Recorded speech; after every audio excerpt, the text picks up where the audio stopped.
aceitar e aprender a lidar com a diversidade. Um desafio, principalmente para pais e professores que estão diretamente ligados com o processo pedagógico dos alunos. A professora está falando ali na frente, a audição que essa criança neurotípica recebe é diferente da audição que o atípico recebe.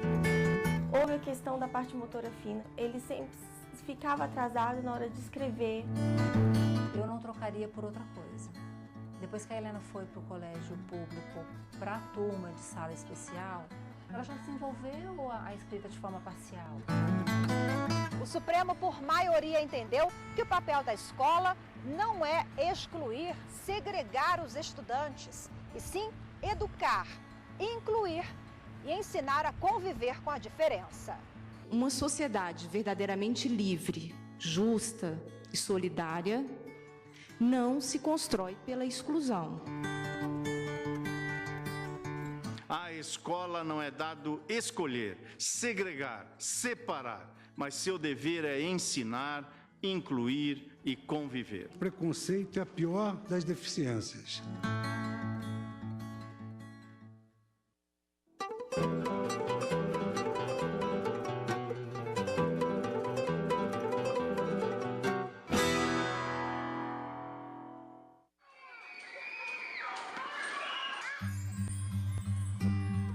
Encontrar a escola adequada para crianças que precisam de algum tipo de acompanhamento especial não é uma tarefa fácil para os pais. A jornalista Michela Lucas passou por uma experiência complicada.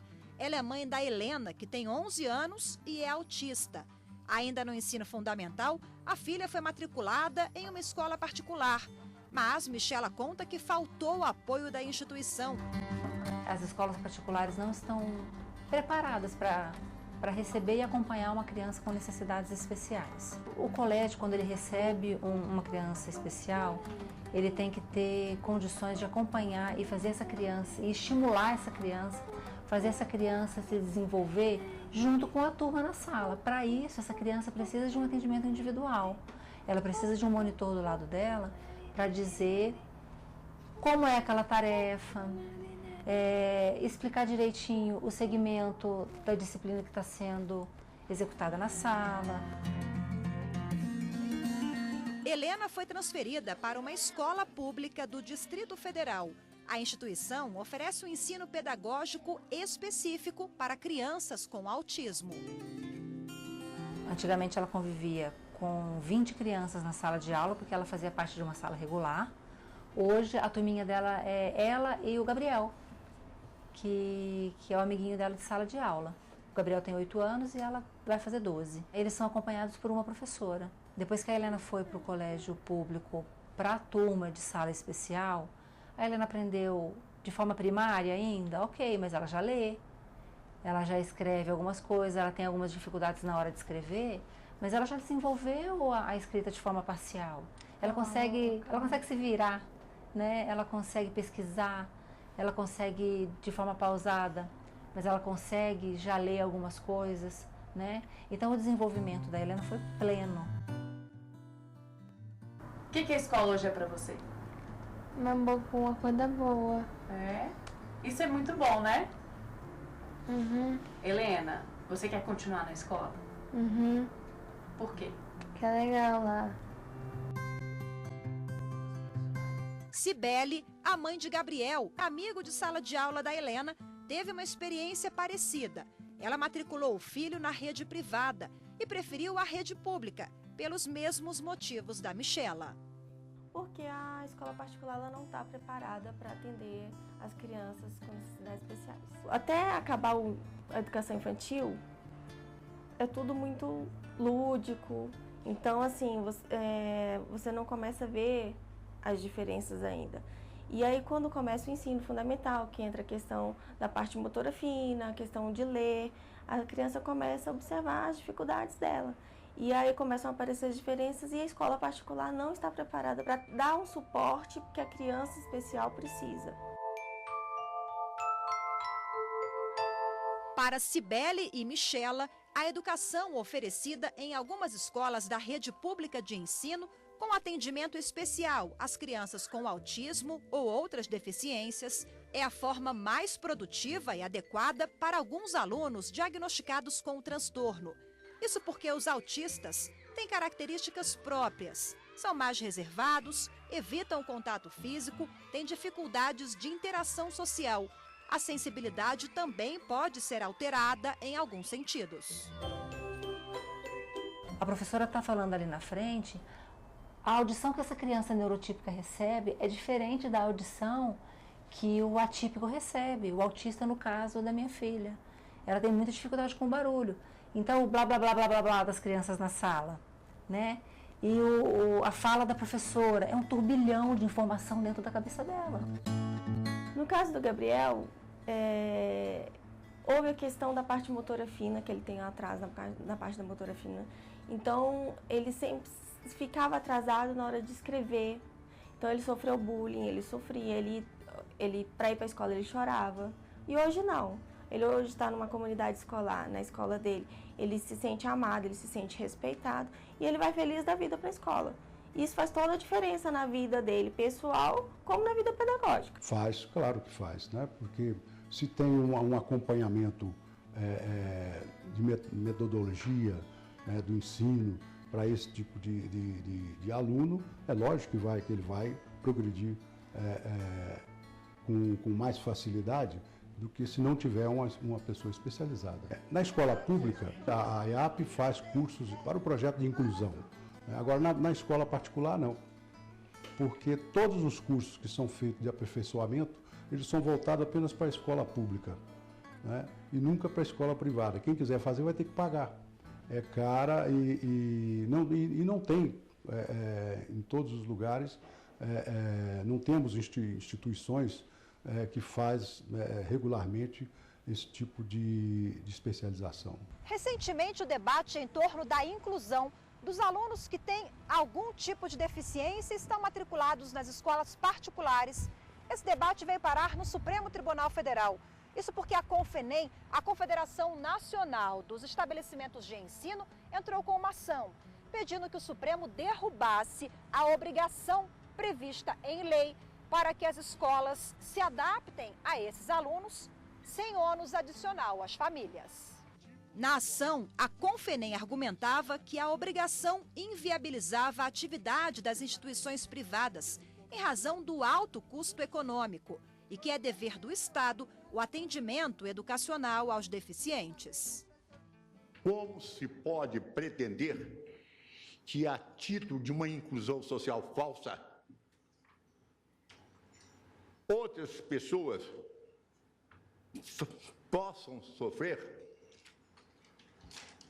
e sofrer psicologicamente, sofrer na sua vocação, sofrer na sua aptidão, sofrer por sentir-se incapaz de dar atendimento pleno a alguém que, mais do que qualquer outro, precisa de atenção especial. E o que pretende essa lei é jogar o deficiente de qualquer natureza em toda e qualquer escola. Conhecida como Estatuto da Pessoa com Deficiência, a Lei 13.146 de 2015 trouxe direitos e garantias que fortalecem a autonomia da pessoa com deficiência e a igualdade de condições entre todos os brasileiros. As inovações trazidas pela nova lei alcançam as áreas da saúde, trabalho, assistência social, transporte e educação. Nas escolas, ela determina um sistema educacional inclusivo em todos os níveis e modalidades de ensino. Também proíbe as escolas particulares de cobrarem valores adicionais por esses serviços. É uma questão de justiça social, que essas pessoas tenham inclusão e que naturalmente elas não possam não ter condições melhores do que as outras para poder arcar com um custo adicional disso. Então é de justiça social se compreender que isso possa ser compartilhado. Um decreto legislativo de 2008 aprovou o texto da Convenção sobre os Direitos das Pessoas com Deficiência e, com isso, ela possui status de emenda constitucional.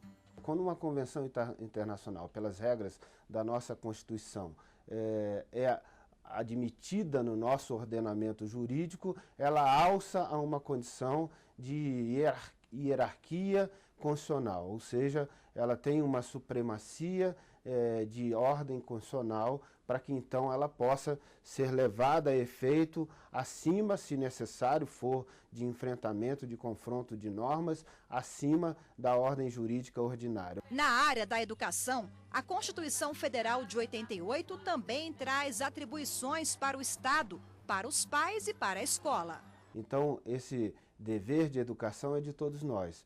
E, claro, por isso que a inclusão e o tratamento efetivo para que essa pessoa possa ter alto rendimento na educação implica em tomar medidas concretas de apoio, de uso de recursos ou de tecnologias. Apesar da lei ter sido questionada no Supremo pela Confederação, que representa as escolas particulares, que não queriam se adaptar às mudanças, o representante do Sindicato dos Professores das Escolas Privadas do Distrito Federal é favorável às adaptações. Nós temos, por exemplo, notícias de pessoas, inclusive, que levaram 10 escolas para encontrar uma que atende o aluno especial, né? E pessoas que têm condições de pagar. Mas quando chega na escola, diz, não, ou não atende, ou o valor é muito alto. Chega até a dobrar o valor da mensalidade. Quando eles dizem que não estão preparados, não estão mesmo, porque eles não fizeram por onde se preparar para isso. No próximo bloco, você vai ver como votou cada ministro do STF. Veja também as sustentações orais das defesas contra e a favor da matéria. Até já!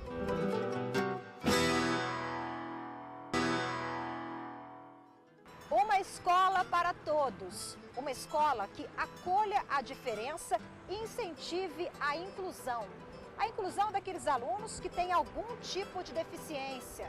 Essa foi a decisão do Supremo Tribunal Federal. Por maioria, a Corte validou normas previstas no Estatuto da Pessoa com Deficiência, a Lei 13.146, aprovada no ano passado.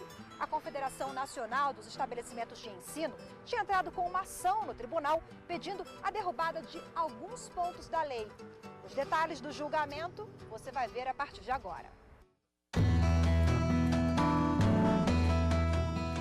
A ação direta de inconstitucionalidade apresentada pela Confenem foi contra o parágrafo 1º do artigo 28 da Lei 13.146 de 2015. Segundo a Confederação Nacional dos Estabelecimentos de Ensino, as normas violariam diversos dispositivos constitucionais. A requerente sustenta que essa obrigatoriedade com relação ao recebimento das pessoas com deficiência no âmbito das entidades privadas de ensino configuraria e colocaria em risco a propriedade e a sua função social. A imposição legal estaria violando os direitos humanos dos usuários não deficientes. Uma sociedade verdadeiramente livre, justa e solidária não se constrói pela exclusão e não se constrói pelo tratamento desigual. E é exatamente o que a Confederação requerente pretende. Esse caso, dessa dia, nós não podemos nos enganar. No fundo, envolve uma questão de discriminação e segregação das pessoas com deficiência. Acreditamos que tem que ser escolha da própria pessoa com deficiência, quando menos da sua família, se ela vai estudar num estabelecimento especializado ou se ela vai estudar na rede comum. Não pode ser uma escolha determinada por disposição legal. E o direito à educação, especialmente das pessoas com deficiência, está sob grave ataque. A lei impugnada dá concretude à Convenção Internacional e à própria Constituição, exatamente para tentar apagar esse passado de invisibilidade social que muitas pessoas com deficiência sofrem na pele. Ela é um novo passo para o fortalecimento da democracia. E aí, apenas um último argumento, eminente presidente, é que esse tribunal também já deixou claro que a eficácia dos direitos fundamentais também se aplica às relações jurídicas de direito privado. O da ação direta de inconstitucionalidade foi o ministro Edson Fachin. Ele votou por manter as obrigações das escolas particulares e, no voto, citou normas internacionais incorporadas pelo Brasil em prol do ensino inclusivo.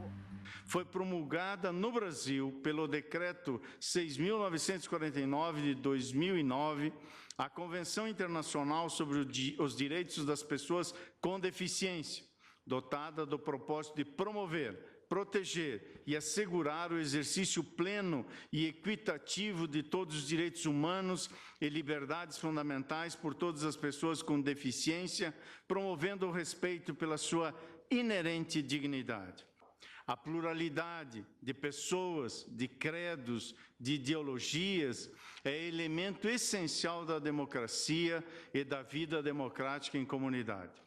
Devem as pessoas com deficiência receber o apoio necessário no âmbito do sistema educacional geral, com vistas a facilitar sua efetiva educação e ainda a possibilidade de adquirir as competências práticas e sociais necessárias de modo a facilitar às pessoas com deficiência sua plena e igual participação no sistema de ensino e na vida em comunidade. É somente com o convívio com a diferença, com o seu necessário acolhimento, que pode haver a construção de uma sociedade livre, justa e solidária. À escola não é dado escolher, segregar, separar, mas seu dever é ensinar, incluir e conviver. O relator foi acompanhado por 8 ministros, com exceção do ministro Marco Aurélio, que abriu a divergência. Todos os outros que participaram do julgamento acompanharam o mesmo entendimento do ministro Edson Fachin. Eu cumprimento o eminente relator pelo voto sensível em relação a essa matéria e muito preciso sobre a igualdade e a sua importância no mundo contemporâneo, não apenas a igualdade formal e material, como, sobretudo, a igualdade como reconhecimento aplicável às minorias e a necessidade de inclusão social do deficiente, como faz em boa hora esta lei.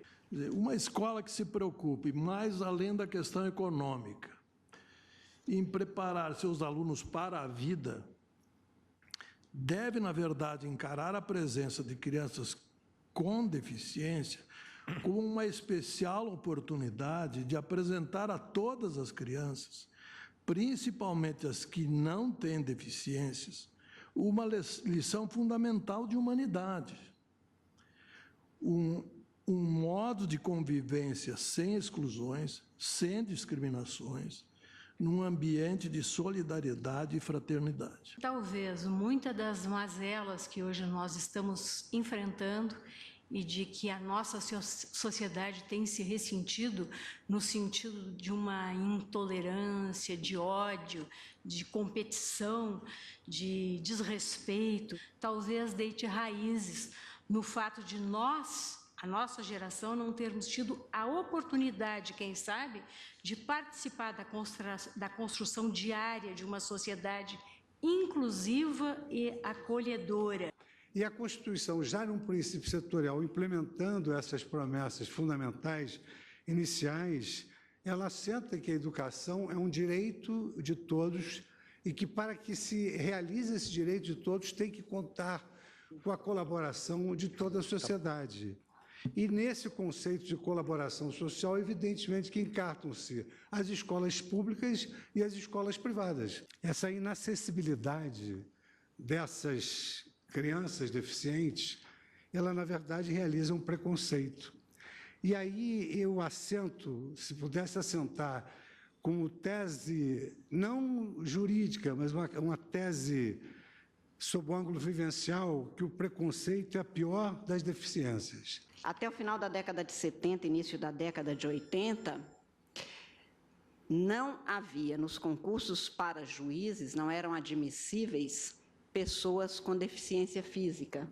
O argumento é que o juiz começava a sua carreira no interior e que a deficiência impedia de fazê-los respeitados. Isto tudo, como disse o ministro Fux, mostra que todas as formas de preconceito são formas de doença que nós precisamos de curar, e bastaria lembrar as lições de Kant, para quem o valor não tem preço, o que tem valor sem preço é a dignidade, que é exatamente o centro do constitucionalismo contemporâneo. Acompanho no que diz respeito à convolução do julgamento liminar em julgamento de mérito.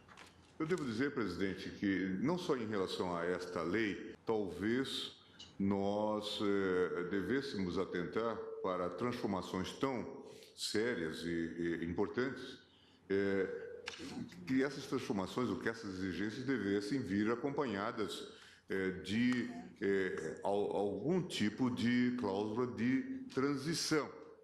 A opção que o legislador acaba por fazer acaba sendo uma opção também por aquilo que a doutrina chama de uma legislação simbólica, porque, ao fim e ao cabo, não se realiza. Único voto contrário, o ministro Marco Aurélio defendeu que o Estado não pode obrigar as escolas particulares a tomar as medidas necessárias sem cobrar um valor adicional na mensalidade. A preocupação é geral. A preocupação, diria, que é dos humanos, quanto aos portadores de necessidades especiais. E concordamos com os dados metajurídicos, que são os dados calcados na intolerância, os dados calcados no preconceito, os dados calcados em óbices à indispensável integração. Mas as esferas são diversas. Não se faz milagre, presidente, no campo econômico-financeiro. E não pode o Estado cumprimentar com o chapéu alheio. O que me impressionou nos debates, sobretudo as contribuições que foram trazidas da tribuna, exatamente o fato de que hoje há uma convicção, não só nos pretórios do país, mas também nos meios acadêmicos, que os direitos fundamentais, a sua eficácia, espraia-se cada vez mais para o âmbito das relações privadas. Ou seja, supera-se aquela visão de que os direitos fundamentais constituíam uma obrigação do Estado vis-à-vis aos seus cidadãos. Mas esses direitos devem ser também observados nas relações privadas, mostrando também que as escolas privadas devem respeitar este preceito fundamental, este dogma, diria eu, até constitucional, que é o da inclusão social, da promoção da igualdade material. E quero dizer que o voto de Vossa Excelência acrescenta mais um tijolo a esta verdadeira construção doutrinária que o Supremo está erigindo, no sentido de dar concreção aos princípios da nossa Carta Magna.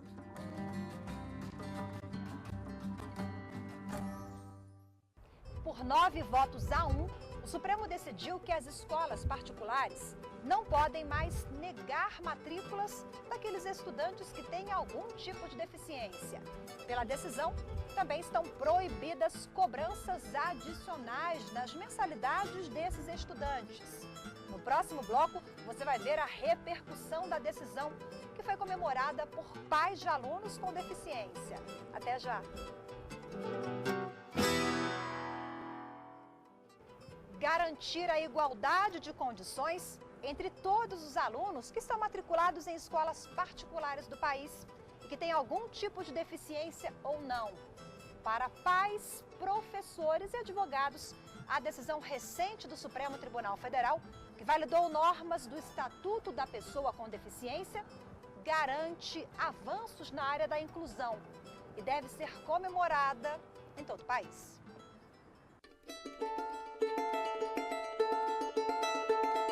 Eu acho que ela é assertiva, afirmativa, no sentido de reconhecer, mais uma vez, a importância de uma visão de dignidade da pessoa humana. E tem que ter uma escola inclusiva. A realidade é essa. é de que eles fazem jus e de que a escola tem sim, a partir do momento que elas se propõem a fornecer esse serviço, elas têm que fornecer da melhor forma possível. Tanto a criança tem direito ao ensino de forma adequada, quanto os pais têm o direito de escolher aonde quer que os filhos deles estudem. Michela e Cibele, as mães de Helena e Gabriel, crianças diagnosticadas com autismo, que você conheceu no primeiro bloco do programa, acreditam que o posicionamento do judiciário foi um importante avanço. Você não pode restringir a quem você vai fornecer esse serviço. Então, assim, eles precisam se adequar, sim, é um direito das crianças. Então, a partir do momento que você abre as suas portas para prestar um serviço à comunidade, você tem que estar preparado para receber a comunidade, seja ela para crianças especiais, seja ela para crianças neurotípicas. Ela é uma concessão, ela é uma concessionária, como o transporte, como coisa que é uma concessão de governo e tem que cumprir determinadas regras. Cibele conta que vai manter Gabriel na escola pública, mas ela tem um projeto para o próximo semestre. Quero tentar a inclusão, porque vão adaptar uma sala para a necessidade dele. Provavelmente Gabriel vai para uma turminha que tem apenas 10 alunos, para que não tenha barulho, não atrapalhe a concentração, não tenha sofrimento, porque para a gente a questão do um barulhinho, para a gente é insignificante, para ele é um barulho imenso. O que eu defendo é que eu tenho que lutar pelo que é melhor para ele. E o Estado tem a obrigação de fornecer para ele o que é melhor para ele. A comunidade escolar que está lá hoje na 405 são crianças que não praticam bullying contra as crianças especiais. A Helena não sofre bullying, ela tem amiguinhas, né? Não é, filha? Tem amiguinhas, não é? Tem a Cecília Radassa, que ela gosta muito, a Ingrid, né? São meninas neurotípicas. Quando a médica me falou o diagnóstico do Gabriel, a primeira coisa que eu questionei para ela, a única coisa que eu questionei para ela foi: ele pode ser feliz? E ela falou: ele pode ser feliz. Para que o Estado e a rede privada ofereçam sempre o melhor ensino e atendimento para os alunos, as mães acreditam que a fiscalização é essencial. A escola ela tem que estar preparada para receber essas crianças especiais, mas tem que ser verificado se de fato esse serviço vai ser dado de forma adequada, bem como determinou o STF. É muito melhor a fiscalização, que dá um tratamento macro, que garante eficiência ao processo educacional. Então isso é fundamental que exista sempre. E a sociedade vai ter que tomar assim, quer dizer, se apropriar dessa decisão para começar a obrigar a que o governo fiscalize e obrigue as escolas a cumprir a decisão. O programa de hoje fica por aqui. Lembrando que para rever esta ou outras edições, é só acessar tvjustiça.jus.br e procurar o link do programa Grandes Julgamentos do STF. Temos um encontro marcado na próxima edição, com mais uma grande decisão do Supremo. Até lá!